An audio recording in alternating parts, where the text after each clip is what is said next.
See us on top of the First Security Bank building. We're surrounded by dust, acrid dust from the Newhouse Hotel explosion. We have Doug Loazzo with us right now with Controlled Demolition Incorporated. Doug has been up here spearheading this whole affair this morning, and he was giving us the final countdown. And unfortunately, we had some audio problems up here this morning, and we are going to now see a replay from different perspectives of that explosion. Doug, if you could watch this and tell us if it went off as expected. You can see the initial delays starting on the south side. You can see one of our concerns was getting this wall to pull in and getting this corner to pull in from the corner of 4th and Main. So if you let it keep going, we'll see how this wall pulls. See it just suck its way in. From up here, it looked like it was just a beautiful job. But we have to wait until the dust clears and we'll be able to ascertain if it's as good as we anticipated. Let me ask you, Doug, we had thought the detonation was going to go off at about 7:15. You moved it up. What changed your mind? Well, it initially was going to go off at 7 o'clock. And then this morning when we came in, there was a little bit more of a carnival atmosphere than we had anticipated. But the police really cooperated well in clearing the area. So we went off, I think the countdown went off without a hitch. I think we blasted at 7:01. So that was pretty close. But as I said, we're really delighted. The dust here is quite a problem, but I would assume that if you tried to take down a building this size in the conventional way, that you would have even more dust than you've got right now. Is that true? Well, that's one of the benefits of explosives demolition. You have the same amount of dust if you take a building down conventionally, but you have it a little bit at a time for several months. Here we have the dust for 5 or 10 minutes. We can close air handling units in adjacent buildings. We can tape doors so we don't have dust invasion. Then the pile of debris is on the ground. When they haul it away, it can be watered down with hoses. So the dust problem is over with. But you get a little bit of dust day in and day out from conventional demolition, and in the long run, I think this is one of the attributes of explosives. One of the questions I had, and I've been... Wait a second. Look at this. We have nothing in the street over here. Absolutely gorgeous. Now, if we could see that, we can't see it on top of the First Security Bank building because of the dust, but we are looking down now on the street that is directly west of the Newhouse Hotel, and there is very little, if no debris, on the street. That's an incredible down position to get a building of that size down with no debris sliding to the side. Well, the thing that is amazing, a building's about 85% space, and we can take a 14-story building down. We can compress one floor into 18 inches. So it's kind of sad to see the building go, but a structure took 2 years to build, or 3 years. Well, it took about 5 years. It stood there. We can take down in several seconds. Every ounce of workforce it took to put up a structure is at our disposal. So we use a little explosives and a lot of gravity. Okay, Doug, we're going to look at a replay here again. Looks like our monitor's gone out, so we can't see it, but I assume they're playing a replay here of the demolition. Describe to me, if you will, the sequence of the explosions here. Are we talking about detonations that go off about a half-second apart from each other? Yes, we have explosions going off over half-second intervals over 7.5 seconds. And the reason we do this is instead of having 115 pounds of explosives going off at once, we might have 10 pounds going off at once, number one.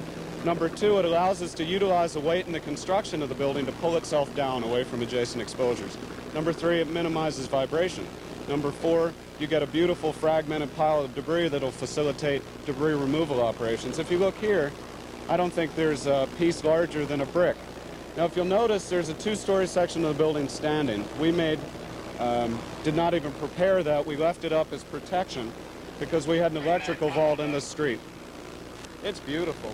The only sloughing we got is off the corner. We saved the right pole, or the signal pole, on Bob, let's take a look at this view if we can. I don't know if you can see this through the dust, but we are looking down now on what is left of the Newhouse Hotel. The only structure left standing is part of the 2-story convention center that was on the southwest wing of the building, but everything else, you're looking at total demolished debris, which now for Mackey Brothers will be the task of coming in with large trucks and removing all of the debris. Another interesting thing about this detonation today, the steel girders that supported the building, remember those were the full height of the Newhouse Hotel. those have now been severed into sizes that can be transported on a truck and taken away. That's part of the art of this kind of demolition, is that you have all of the debris in the kind of size that you can haul away in a large truck loader. So again, here you are looking down at the hotel, everything demolished, the only thing left standing, only part of the two-story convention center on the hotel. Doug,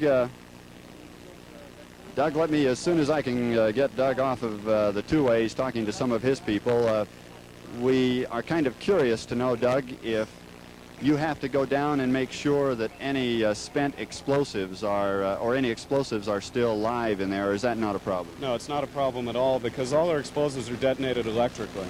And the problem that we were having with the helicopters before, it was causing our digital voltmeters to run wild. Now, we know a cap has X ohms resistance. At any given point, we can check it. If the resistance changes at all, that means we have a bad blasting cap.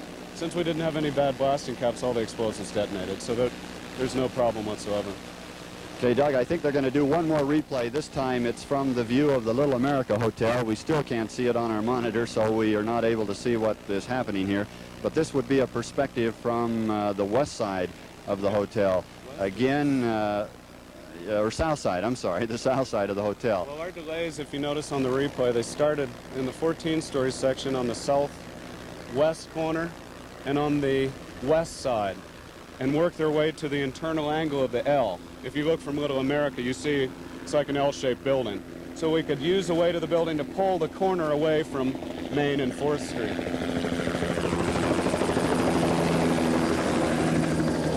Now we're having... Really happy, but we're staying up here.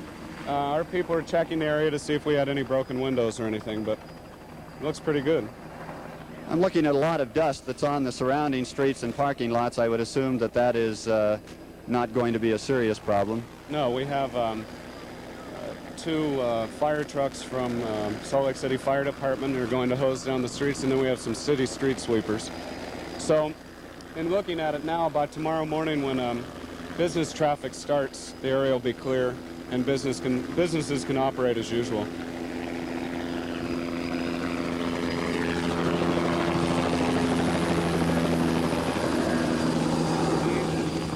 We're having difficulty hearing up here because of Channel 2 chopper that keeps flying over us here, drowns us out. We're going to switch now to Jeff Senstack, who has been on the ground at the West Temple area. And here we're going to see a lot of the crowds of people that have watched this event this morning. Jeff, let's switch it back to you. Ed, the dry cleaning industry in Salt Lake City just boomed, I want to tell you. People around here are walking with disgruntled looks on their faces, but still a pleased look. It's exciting. Everyone's clothes are, as you can see, totally covered with dust. The dust is beginning to clear down here. John McCaughey, excuse me, John, with Mackey Construction. That's the confusion we've been having lately. Right. Or Mackey Demolition. Is this dust expected? Is that what happens in all things like this? I told everybody it was going to be dusty.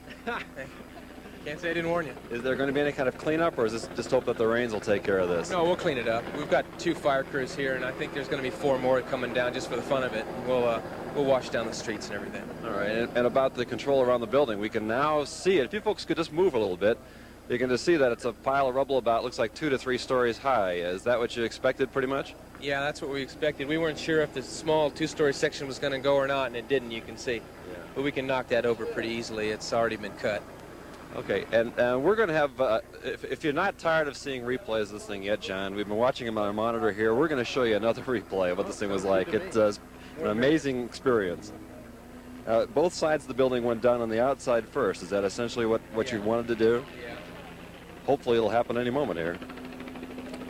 And See the okay, last guest checking out well, it's slow-mo here. You see, pardon me? I say you can see the last guest checking out now. People quickly evacuating the building. Now, okay, the left side went Yeah, there first. it goes, falling away from the corner like it's supposed to. There it is. And then you'll see the right-hand side start to go now. Absolutely. There it goes. Fantastic. Isn't that something? That is amazing. The crowd here let out a spontaneous cheer. It was almost like 4th of July. In fact, it was probably better than 4th of July. We're talking major destruction. We're talking total destruction, you're right. worth the price of admission, that's for sure. Any? Did you get a chance to look around at the crowd as far as you were concerned? Any idea of the size? Is it typical for this type of I'm thing? not very good at judging crowds, and we were only here at this one intersection, and there was three others, and other places, and there's plenty of people on top of the building, so it looks like we had a good turnout. Easily hundreds and hundreds, and people even came here early enough to cook their own food to check things out. People were setting up tripods and cameras all around the buildings here, on the roofs. In fact, one fire truck pulled between the building and the crowd, and the people started screaming at the fire truck and booing the fire truck. Okay. Anyways, it was truly an amazing experience. I've never seen a building like this collapse like that, and I think the people here got a big kick out of it, and you're quite an entertainer, I must say. Well, give the crowd a good show. Okay, good enough. Thank you, John, and that's it from Channel 5, the live coverage of the destruction of the Newhouse Hotel. All right. Thanks a lot. You're welcome. See you later. So long, John.